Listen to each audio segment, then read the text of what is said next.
اعوذ باللہ من الشیطان الرجیم بسم اللہ الرحمن الرحیم اذ قالت الملائکۃ، جب فرشتوں نے کہا یا مریم، اے مریم، ان اللہ یبشرکی، بے شک اللہ تعالی آپ کو خوشخبری دیتا ہے، بکلمۃ منہ، اپنی جانب سے، اپنی طرف سے، کلمے کی، یعنی حضرت عیسیٰ علیہ السلام کی۔ اسمہ، اس کا نام ہوگا المسیح عیسی ابن مریم، مسیح عیسیٰ ابن مریم، اور وہ وجیہن فی الدنیا والآخرہ، دنیا اور آخرت میں عزت دار ہوگا، وجیہ ہوگا۔ ومن المقربین، اور اللہ تعالیٰ کے مقرب بندوں میں سے ہوگا، اللہ اسے اپنی قربتیں عطا فرمائیں گے۔ اور وَيُكَلِّمُ النَّاسَ فِي الْمَهْدِ وَكَهْلًا، اور وہ لوگوں سے باتیں کرے گا گود میں، ماں کی گود میں، بچپن میں، وَكَهْلًا، اور کہولت یعنی ادھیڑ عمر کی زمانے میں۔ وَمِنَ الصَّالِحِينَ، اور وہ نیکوں میں سے ہوگا۔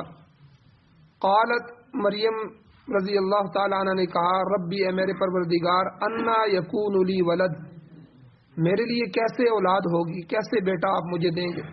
ولم یمسسنی بشر، حالانکہ ابھی تک مجھے کسی انسان نے چھوا نہیں، میری شادی نہیں ہوئی۔ قال، اللہ نے فرمایا، کذالک، اسی طرح ہو کر رہے گا۔ اللہ یخلق ما یشاء، اللہ تعالیٰ پیدا کرتا ہے جو وہ چاہتا ہے۔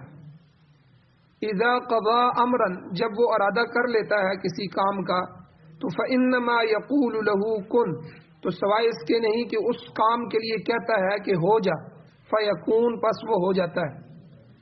وَيُعَلِّمُهُ الْكِتَابَ، اور یہ عام بچہ نہیں ہوگا، اللہ اس کو کتاب سکھائیں گے، والحکمت، اور حکمت سکھائیں گے، والتوراۃ والانجیل، اور تورات اور انجیل کا علم اللہ اسے عطا فرمائیں گے۔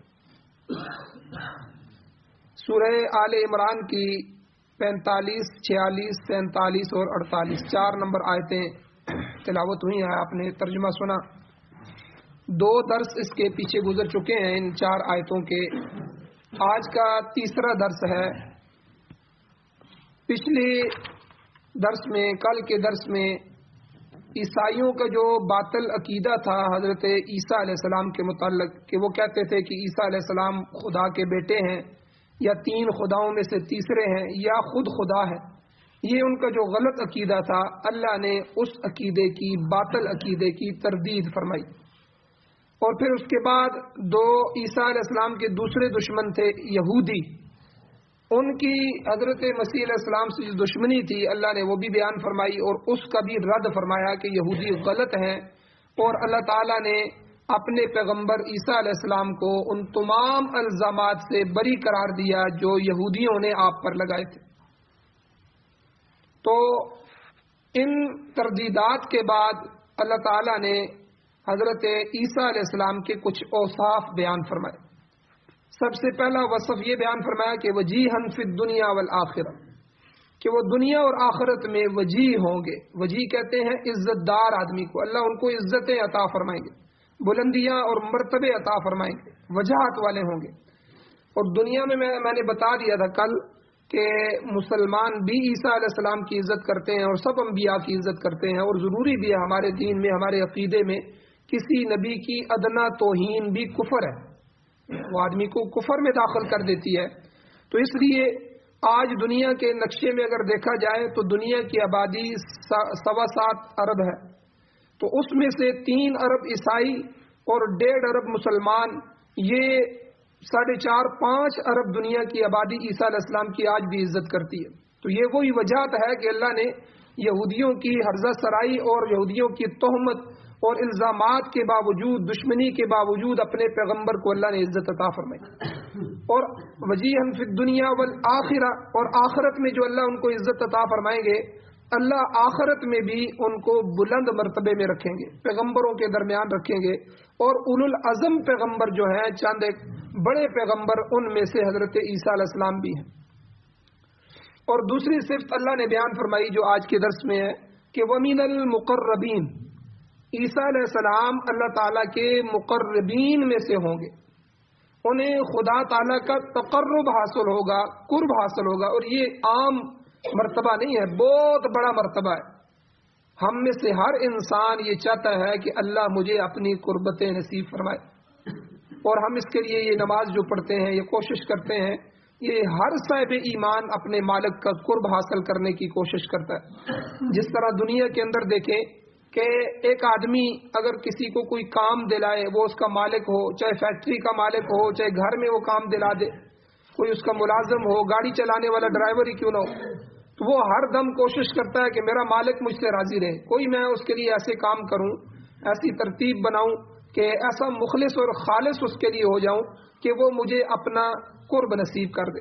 تو یہ تو دنیا کی عارضی قربتیں ہیں، یہ تو ختم ہونے والی ہیں، لیکن جسے اللہ کا قرب حاصل ہو جائے یہ سب سے بلند مرتبہ ہے۔ وَمِنَ الْمُقَرَّبِينَ، اللہ کسی کو اپنے مقرب بندوں میں شامل فرما دے۔ تو یہ جتنی بھی ہم عبادت کرتے ہیں، یہ جو ہم ریاضت کر رہے ہیں، یہ جو قربانیاں دے رہے ہیں، یہ جو صدقہ و خیرات کر رہے ہیں، یہ جو حج کر رہے ہیں، یہ جتنی بھی عبادات ہیں سب اسی واسطے ہیں کہ اللہ تعالیٰ کی قربت نصیب ہو جائے، اللہ راضی ہو جائے اور اپنا تقرب ہمیں دے دے، عطا کر دے۔ تو اللہ تعالیٰ نے عیسیٰ علیہ السلام کو مقربین میں سے بنایا، اور بعض حضرات فرماتے ہیں کہ مقرب وہ ہے جو نہایت اونچے درجے کا کام کرنے والا اور اس میں غایت درجے کا، انتہائی درجے کا خلوص پایا جائے۔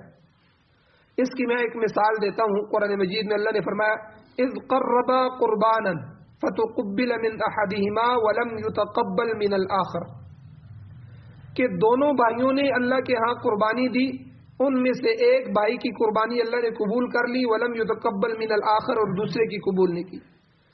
یہ واقعہ حابیل اور قابیل حضرت آدم علیہ السلام کے دو بیٹوں کا۔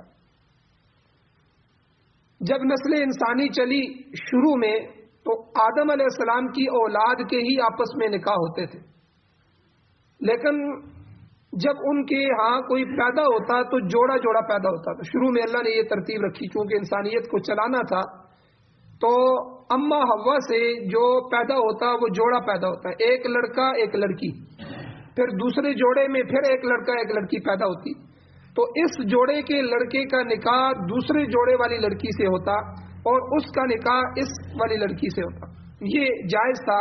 اور سگے جو ایک جوڑے میں پیدا ہوئے ہیں ان کا آپس میں نکاح جائز نہیں۔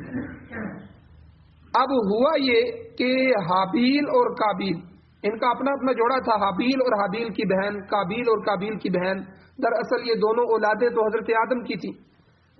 اب حضرت آدم علیہ السلام نے کہا کہ ہم حابیل کا نکاح قابیل والی بہن سے اور قابیل کا نکاح حابیل والی سے کریں گے۔ تو قابیل جو تھا وہ کہنے لگا کہ نہیں، میں اپنی جو میرے جوڑے میں بہن آئی ہے میں اس کو پسند کرتا ہوں، میں اسی سے نکاح کروں گا۔ تو حضرت آدم علیہ السلام نے سمجھایا کہ دیکھو اللہ کی طرف سے یہ جائز نہیں ہے، یہ حرام ہے، یہ جائز نہیں ہے۔ اس نے کہا کہ نہیں۔ تو اس موقع پر اللہ نے کہا کہ اچھا، حضرت آدم علیہ السلام سے وحی کے ذریعے کہا، وہی پھر حضرت آدم علیہ السلام نے ان کو سنائی کہ تم دونوں اللہ کے سامنے اپنی قربانیاں پیش کرو، جو بھی اپنی قربانی پیش کرے گا، جس کی قربانی اللہ نے قبول کر لی تو اس کے بارے میں فیصلہ کر دیا جائے۔ اب حابیل اور قابیل دونوں نے اپنی قربانیاں پیش کی۔ تو جو حابیل تھے انہوں نے بہت ہی خوبصورت مینڈا جو ہے خریدا، جو اللہ کی شان کے مطابق، یعنی اپنے حساب سے، انسانیت کے حساب سے بڑا خوبصورت ڈول ڈیل والا اور موٹا تازہ، تاکہ اللہ اس کو قبول فرمائے۔ اور جو قابیل تھا اس نے چند ایک جو ہے دانے وہ لیے، فرسودہ سے دانے، اور اللہ کے راستے میں صدقہ کرنے لگے۔ اب اس وقت صدقے کی یہ صورتحال ہوتی تھی کہ جو صدقہ کرتے تھے وہ انسان نہیں کھا سکتے تھے۔ یہ امت محمدیہ پر اللہ کا جہاں بہت سے احسانات ہیں، جہاں اس امت کی بہت سی خصوصیات ہیں، اس میں سے ایک خصوصیت یہ بھی ہے کہ اللہ نے اس امت کے لیے صدقے کو حلال کر دیا کہ صدقہ کریں، دوسرے غریب غربا کو دے دیں، وہ کھا لیں گے۔ ورنہ پہلی امتوں میں یہ ہوتا تھا کہ آپ صدقہ جا کر جو ہے وہ پہاڑ پر یا کسی میدان میں رکھ دیتے تھے تو آسمان سے ایک آگ آتی تھی، اگر وہ جو ہے صدقہ اللہ کے ہاں قبول ہو جاتا تو اس کو جلا کے راکھ کر دیتی، ورنہ وہ آگ اس کو نہیں اچکتی تھی۔ تو یہ بہت بڑی بدنامی بھی تھی بےعزتی بھی ہوتی تھی کہ میرا صدقہ قبول نہیں ہو۔ اب یہاں بھی اسی طرح ہوا کہ حابیل اور قابیل دونوں نے اللہ کے راستے میں اپنے اپنے صدقے دیے، قربانی دی۔ تو اب جو حابیل تھے ان کی قربانی کو آگ نے اٹھا لیا اور ان کی قربانی قبول ہو گئی، لیکن قابیل جو تھا اس کی قربانی اسی طرح وہاں پڑی رہی۔ اور آگے تفصیلی واقعہ آئے گا، لیکن یہاں صرف اتنا بتانا مقصود ہے کہ اللہ کہتے ہیں مقرب وہی ہوگا جو نہایت اونچے درجے کا کام کرے اور پھر اس میں غایت درجے کا خلوص پایا جائے۔ اب حابیل کی قربانی میں انتہائی خلوص تھا، اللہ کی محبت میں انتہائی اعلیٰ جانور اس نے لیا اور اللہ کے راستے میں قربان کیا، اور قابیل کی قربانی میں خلوص نہیں تھا، اسی طرح ردی دانے تھے اس نے جا کے جو ہے اللہ کے راستے میں رکھ دیے۔ تو یہ خلوص جو ہے یہ انسان کو تقرب کی مجلسوں میں پہنچا دیتا ہے، اللہ کے قریب کر دیتا ہے۔ اسی طرح شیخ ابو طالب مکی رحمہ اللہ اپنی تصوف کی مشہور کتاب ہے ان کی قوت القلوب، اس میں فرماتے ہیں کہ مقرب وہ ہوتے ہیں جن کی نگاہ، جن کی نظر ازل کے فیصلے پر ہوتی ہے، وہ ہمیشہ اس فکر میں رہتے ہیں کہ پتہ نہیں ہمارا حساب کیا ہوگا، پتہ نہیں ہم کامیاب بھی ہوں گے کہ نہیں ہوں گے۔ بزرگان دین جتنے بھی گزرے ہیں ان کی نگاہ ازل کے اس فیصلے پر ہوتی ہے جب اللہ تعالیٰ نے تمام ارواح کو، حدیث میں آتا ہے کہ حضور نے فرمایا اللہ نے تمام روحوں کو اپنی 2 مٹھیوں میں اٹھایا، 2 مٹھیوں میں اللہ نے تمام روحوں کو اٹھایا اور فرمایا حدیث قدسی اللہ نے فرمایا ھذہ للجنہ ولا ابالی، یہ جنت والوں کی روحیں ہیں اور مجھے اس کی کوئی پرواہ نہیں ہے، وھذہ للنار ولا ابالی، اور یہ دوزخ والوں کی روحیں ہیں، یہ دوزخی روحیں ہیں، مجھے اس کی بھی کوئی پرواہ نہیں۔ تو اب یہ حدیث جب حضور نے فرمائی تو صحابہ کو بھی فکر ہوئی اور پوری امت کے جو مقربین ہیں، اولیاء اللہ لوگ ہیں، بزرگان دین ہیں، اب ہر وقت ان کو یہ فکر ہوتی ہے کہ پتہ نہیں ہم اللہ کی کس مٹھی میں تھے، جنت والی میں تھے یا جہنم والی میں تھے۔ تو اس لیے اللہ کے مقربین کو ہمیشہ یہ فکر لگی رہتی ہے، اور حقیقت بھی یہی ہے کہ الایمان بین الخوف والرجاء، ایمان خوف اور امید کے درمیان جب کسی شخص کا آخری وقت آتا ہے، موت کا فرشتہ اس کے قریب آ جاتا ہے اور اللہ تعالیٰ سے عرض کرتا ہے مولا کریم یہ شخص اہل ایمان میں سے ہے یا اہل دوزخ میں سے، اہل نار میں سے، مجھے حکم دے کہ میں اس کی روح کو ایمان کے ساتھ قبض کروں یا کفر کے ساتھ قبض کروں۔ تو اللہ کے بندے اپنے آخری وقت کو یاد کر کے فکر مند رہتے ہیں کہ الہ العالمین ہمیں معلوم نہیں ہے کہ ہمارا خاتمہ کیسے ہوگا، یا اللہ ہمیں ایمان کی موت عطا فرما۔ تو کہنے کا مقصد یہ ہے کہ مقربین الہی وہ لوگ ہیں جن کی نگاہ ہمیشہ اپنے مالک کی طرف لگی رہتی ہے۔ اللہ تعالیٰ نے حضرت عیسیٰ علیہ السلام کے متعلق بھی یہی فرمایا کہ آپ مقربین میں سے ہوں گے، میرے قریبی بندوں میں سے ہوں گے۔ اچھا، الایمان بین الخوف والرجاء، اس کا کیا مطلب ہے کہ ایمان خوف اور امید کے درمیان ہے۔ تو ہر وقت آدمی خوف بھی نہ کرے کہ بالکل خوف کے اندر ہی ڈوب جائے کہ بس میں تو تباہ ہو گیا، میں تو برباد ہو گیا، اور بالکل امیدیں لگا کے بھی نہ بیٹھے بھائی میں چلو نماز نہیں پڑھتا، کچھ نہیں کرتا، کلمہ تو میں نے پڑھا ہے بس اللہ بخشے گا۔ تو یعنی ایمان اور خوف کے درمیان حضرت عمر فاروق رضی اللہ تعالیٰ عنہ کے بارے میں آتا ہے کہ آپ نے ارشاد فرمایا، کہتے تھے کہ اگر اللہ تعالیٰ یہ بتا دیں کہ ساری دنیا جو ہے وہ جنت میں جائے گی اور صرف ایک آدمی ہے وہ جہنم میں جائے گا، تو کہتے ہیں مجھے خوف ہے کہ کہیں وہ میں آدمی نہ ہوں۔ اور دوسری طرف اگر اللہ تعالیٰ یہ کہہ دیں کہ ساری دنیا دوزخ میں جائے گی، صرف ایک آدمی جنت میں جائے گا، تو کہتے ہیں مجھے اللہ کی ذات سے امید بھی اتنی ہے کہ وہ شاید میں ہی آدمی ہوں۔ تو یعنی یہ ہو اللہ کی ذات کا خوف بھی ہو اور امید بھی ہو۔ جب خوف بھی خوف ہوگا پھر تو انسان تباہ ہو جائے گا، ختم ہو جائے گا، اور جب امید ہوگی تو پھر بھی انسان تباہ ہو جائے گا، گناہوں میں لگ جائے گا اور وہ اسے عبادات کی طرف نہیں آنے دے گا۔ تو اس لیے خوف بھی ہو، کبھی خوف پیدا ہو گیا، کبھی اللہ کی ذات پر امید بھی رکھنی چاہیے۔ تو نا امیدی کفر ہے، ٹھیک ہے، نا امید ہونا بھی نہیں چاہیے۔ تو اس لیے یہاں یہ کہا گیا کہ الایمان بین الخوف والرجاء، ایمان خوف اور امید کے درمیان والی چیز ہے۔ حضرت عیسیٰ علیہ السلام کے یہاں بعض اوصاف اللہ نے بیان کیے اس کے بعد اللہ تعالیٰ نے آپ کے بعض معجزات کا تذکرہ فرمایا کہ ان کے کچھ معجزات ہوں گے. ایک معجزہ ان کا کہ وَيُكَلِّمُ النَّاسَ فِي الْمَهْدِ وَكَهْلًا، کہ وہ لوگوں سے کلام کریں گے ماں کی گود میں، اور کہل کہولت کی عمر ادھیڑ عمر. یہ کہل کہتے ہیں 40 سال سے جو زیادہ ہو جاتا ہے، 40 سال کے بعد کی عمر ادھیڑ عمر شروع ہو جاتی ہے. بچپن جو آدمی نابالغ ہو وہ بچہ ہوتا ہے، بچپن ہوتا ہے. پھر اس کا لڑکپن شروع ہو جاتا ہے، اس کی پھرتیاں شروع ہو جاتی ہیں، اور اس کے بعد اس کی جوانی شروع ہو جاتی ہے. تو آدمی جو ہے بالغ ہونے کے بعد جوان رہتا ہے 40 سال تک، اس کے اندر طاقت. 40 سال کے بعد پھر کمزوریاں، بیماریاں، انسان کی گراوٹ شروع ہو جاتی ہے. یہ کہولت کا زمانہ ہے. تو اللہ تعالیٰ نے یہاں فرمایا کہ یہ جو بچہ ہے مریم میں آپ کو دوں گا، حضرت عیسیٰ مسیح ابن مریم، تو یہ بچہ عام بچہ نہیں ہوگا. یہ آئے گا جب، تو تب بھی ماں کی گود میں بھی اللہ کے جو ہے اس کو طاقت دیں گے، یہ کلام کرے گا، اور ادھیڑ عمر میں بھی کلام کرے گا. تو یہ وہ بشارت تھی جو فرشتوں نے حضرت مریم کو دی. اور پھر جب حضرت عیسیٰ علیہ السلام کی پیدائش ہوئی تو یہ بشارت حرف بحرف پوری ہوئی. سورہ مریم کے اندر موجود ہے کہ پیدائش کے پہلے ہی دن حضرت عیسیٰ علیہ السلام نے باتیں کی. ہوا یہ کہ جب حضرت مریم اس نومولود بچے حضرت عیسیٰ علیہ السلام کو اٹھا کر قوم کے پاس آئیں، واپس وہاں آئیں، تو قوم نے سخت غصے کا اظہار کیا اور کہا یا اخت ہارون، اے ہارون کی بہن، کہ ما کان ابوک امرأ سوء وما کانت امک بغیہ، تیرے والدین تو ایسے نہیں تھے، تو یہ بچہ کہاں سے لے آئی، تیری ماں تو ایسی نہیں تھی. یعنی بہت بڑا تانا تھا حضرت مریم کے لیے. تو حضرت مریم نے بچے کی طرف اشارہ کیا، فاشارت الیہ، اس کی طرف اشارہ کیا، اس بچے سے پوچھو. خود نہیں بولی، خاموش ہو گئی. قالوا، انہوں نے کہا کیف نکلم، کیسے ہم سے یہ کلام کرے گا، من کان فی المہدی، جو تیری گود میں اٹھایا ہوا ہے، صبیہ، ایک بچہ ہے، بچہ کیسے بول سکتا ہے.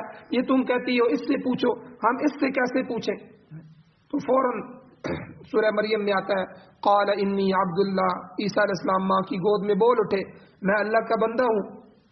وجعلنی نبیا، اللہ نے مجھے نبی بنایا. آتانی الکتاب، اللہ نے مجھے کتاب عطا فرمائی. میں صاحب شریعت پیغمبر ہوں، ٹھیک ہے، میں عام نہیں ہوں. اللہ نے مجھے بغیر باپ کے پیدا کیا ہے، میں اللہ کا بندہ ہوں.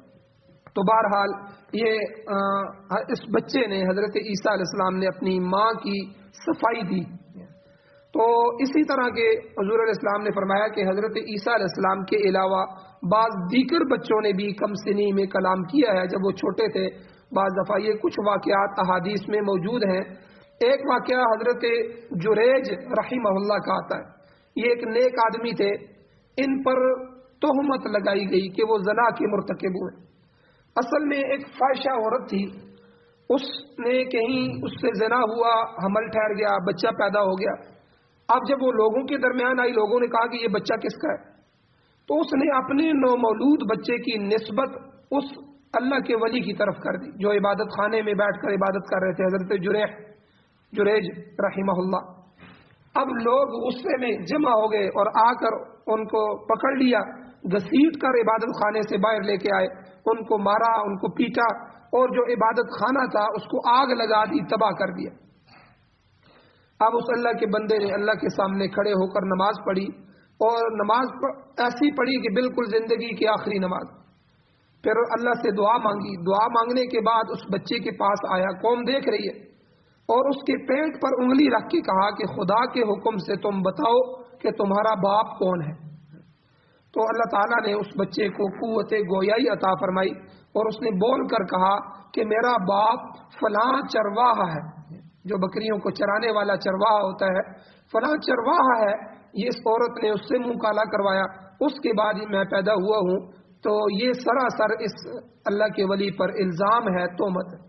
اب لوگوں نے جو ہے دیکھا کہ ہم نے تو ناحق تکلیف دی ہے اس اللہ کے ولی کو، اور بہت پشیمان ہوئے، اور ان سب لوگوں نے جمع ہو کے کہا کہ اگر آپ چاہیں تو ہم آپ کا یہ جو عبادت خانہ ہے سونے اور چاندی کے ساتھ تعمیر کر دیتے ہیں. حضرت جریج رحمہ اللہ نے فرمایا کہ مجھے سونے اور چاندی کے محل کی ضرورت نہیں ہے، میرا جھونپڑا ویسا ہی مٹی سے بنا دو جو جیسے پہلے تھا. تو یہ بخاری اور مسلم شریف کے اندر بھی یہ واقعہ آتا ہے. اسی طرح قرآن مجید میں بھی ایک واقعہ موجود ہے کہ وہ شہید شاہد من اہلیہ، یہ حضرت یوسف اور حضرت زلیخا اور یوسف علیہ السلام کا واقعہ ہے کہ واقعہ تفصیلاً سورہ یوسف کے اندر آئے گا، اشارتاً کچھ میں بتا دیتا ہوں کہ زلیخا جو ہے حضرت یوسف علیہ السلام پر فریفتہ ہو گئی اور اس نے یوسف علیہ السلام کو کہا کہ تم میرے ساتھ زنا کرو، تو اپنے آپ کو پیش کیا۔ یوسف علیہ السلام نے کہا کہ نہیں، میرا مالک جو ہے اس نے مجھے یہ جگہ عطا فرمائی ہے، تو میں اس مقام پر مجھے اللہ نے پہنچایا ہے، میں اللہ کا پیغمبر ہوں، میں ایسا نہیں کر سکتا۔ تو خوبصورت تھے۔ اب جو زلیخا تھی وہ زلیخا اس کے پیچھے بھاگنے لگی، یوسف علیہ السلام آگے بھاگ رہے ہیں اور اللہ کے حکم سے دروازے کھل رہے ہیں، خود بخود تالے ٹوٹ رہے ہیں، دروازے کھل رہے ہیں۔ اب جب آخری دروازے پر پہنچے تو ادھر سے یوسف علیہ السلام آگے پیچھے زلیخا ہے، سامنے دروازہ کھلا تو دیکھا کہ یوسف علیہ السلام کے سامنے، زلیخا کے سامنے جو زلیخا کا شوہر تھا وہ کھڑا ہے، مصر کا جو بادشاہ تھا وہ کھڑا ہے۔ اب دیکھیں عورت کی فطرت دیکھیں کہ قرآن کہتا ہے کہ فوراً وہ کہنے لگی کہ قرآن کہتا ہے وَاسْتَبَقَ الْبَابَ، کہ جب وہ دروازے کی طرف بھاگے تو انہوں نے وہاں اس کے خامن کو پایا، تو فوراً وہ کہنے لگی کہ ایسے آدمی کی سزا کیا ہو سکتی ہے کہ جو تمہاری عورت کے ساتھ بدنیتی کے ساتھ پیش آئے، یعنی الٹی ہو گئی کہ یوسف میرے ساتھ یہ کرنے لگا تھا، میں اس لیے بھاگ رہی ہوں۔ اب وہ پریشان ہو گیا، اب چونکہ یہ اللہ کے نبی تھے، یہ بھی پریشان ہو گئے، اللہ سے دعا مانگی۔ اب اللہ نے کہا کہ وہ شاہد من اہلیہ، وہاں ایک بچہ تھا چھوٹا، وہ اللہ کی قدرت سے خود بخود بول اٹھا۔ اس بچے نے کہا کہ ان کی یوسف کی قمیص چیک کرو، اگر یوسف کی قمیص آگے سے پھٹی ہوئی ہے تو زلیخا سچی ہے، یوسف جھوٹا ہے، کیونکہ زلیخا جان چھڑا رہی ہوگی، یوسف علیہ السلام آگے ہوں گے تو پھر قمیص وہ آگے سے پھٹ گئی ہوگی۔ لیکن اگر یوسف علیہ السلام کی قمیص پیچھے سے پچھلا تنا پھٹ گیا ہے تو اس کا مطلب ہے کہ زلیخا پیچھے سے کھینچ رہی تھی، تو جو ہے قمیص سے پتہ چل جائے گا کہ یوسف علیہ السلام سچے ہیں اور زلیخا جھوٹی ہے۔ اب قرآن پاک کہتا ہے کہ جب انہوں نے اس کی قمیص چیک کی یوسف علیہ السلام کی، تو یوسف علیہ السلام کی قمیص پیچھے سے پھٹی ہوئی تھی۔ تو بہرحال یہ اللہ جل شانہ نے حضرت یوسف علیہ السلام کی جو صفائی تھی یہ بھی ایک چھوٹے سے بچے سے کی۔ وہ بچہ بچپن میں ماں کی گود میں بولا اور ایک پیغمبر کی صفائی فرمائی۔ اور اسی طرح ایک واقعہ جو ہے حضرت آسیہ کا آتا ہے، فرعون کی جو بیوی تھی، وہ مسلمان ہو گئی تھی حضرت موسیٰ علیہ السلام کو دیکھ کر، تو وہ جو ان کی بیٹی تھی، فرعون کی بیٹی، اس کی وہ کنگھی کر رہی تھی۔ تو اللہ تعالیٰ کی توحید اور موسیٰ علیہ السلام کی رسالت پر ایمان تھا، تو ہوا یہ کہ کنگھی ان کے ہاتھ سے نیچے گر گئی۔ کنگھی گری تو اس نے بسم اللہ الرحمن الرحیم پڑھ، بسم اللہ پڑھ کے اٹھائی۔ اب فرعون کی بیٹی نے کہا کہ یہ تم کس کا نام لے رہی ہو؟ خدا تو میرا باپ فرعون ہے، تم کس اللہ کی بات کر رہی ہو؟ وہ بگڑ گئی۔ اس نے جا کے اپنے والد کو بتا دیا۔ اب جب فرعون کو پتہ چلا کہ یہ تو لوگ میرے علاوہ کسی اور کو خدا مانتے ہیں، تو حدیث میں آتا ہے کہ اس نے تانبے کا ایک بہت بڑا گھوڑا تیار کرا، تانبا، اور پھر اس کو گرم کر کے خاندان کے سب افراد کو اس کے پیٹ میں ڈال دیا۔ چھوٹے بچے ماں کی جو ہے چھوٹے بچے کی ایک ماں تھی، وہ اپنے بچے کو جلتا ہوا دیکھ کر پریشان ہوئی، تو اللہ نے اس بچے کو وہاں قوت گویائی عطا فرمائی۔ وہ بچہ بول کر کہنے لگا ماں گھبراؤ نہیں، جس چیز کو تم آگ سمجھ رہی ہو وہ آگ نہیں ہے، وہ تو باغ و بہار ہے، تم آ جاؤ اس آگ میں کود جاؤ، تم حق پر ہو، اللہ تمہیں ضائع نہیں فرمائی۔ اب دیکھیں بظاہر وہ آگ تھی لیکن بچے نے ماں کی تسلی کے لیے یہ بات کی۔ اسی طرح ایک واقعہ جو ہے، ایک دو واقعات اور بھی آتے ہیں، انشاءاللہ کل کے درس میں تفصیلاً بیان کیے جائیں گے، اور دو تین مسائل اور بھی ان آیات سے ہیں۔ اللہ جل شانہ سے دعا ہے اللہ ہمیں عمل کی توفیق عطا فرمائے، آمین۔ الحمدللہ رب العالمین والعاقبۃ للمتقین والصلاۃ والسلام علی رسولہ النبی الکریم۔ اللهم ربنا آتنا فی الدنیا حسنۃ وفی الآخرۃ حسنۃ وقنا عذاب النار۔ یا اللہ ہماری کمیوں کوتاہیوں کو معاف فرمائیے، درگزر فرمائیے۔ یا اللہ جو قرآن و سنت ہے اللہ اس کو پڑھنے سننے سمجھنے اس پر عمل کرنے کی توفیق عطا فرمائی، اس کی اشاعت کرنے کی توفیق عطا فرمائی، یا اللہ خاتمہ ایمان پر فرمائی، یا اللہ پوری دنیا میں اپنے نظام کو غالب فرمائی، یا اللہ جو بیمار ہیں ان کو شفا عطا فرمائی، یا اللہ بیماروں کو شفا کاملہ عاجلہ مستمرہ عطا فرمائی، یا اللہ جو ایمان کی حالت سے اس دنیا سے جا چکے ہیں یا اللہ ان سب کی بخشش فرمائی۔ صلی اللہ تعالی علی خیر خلقہ محمد و آلہ و اصحابہ اجمعین برحمتک یا ارحم الراحمین۔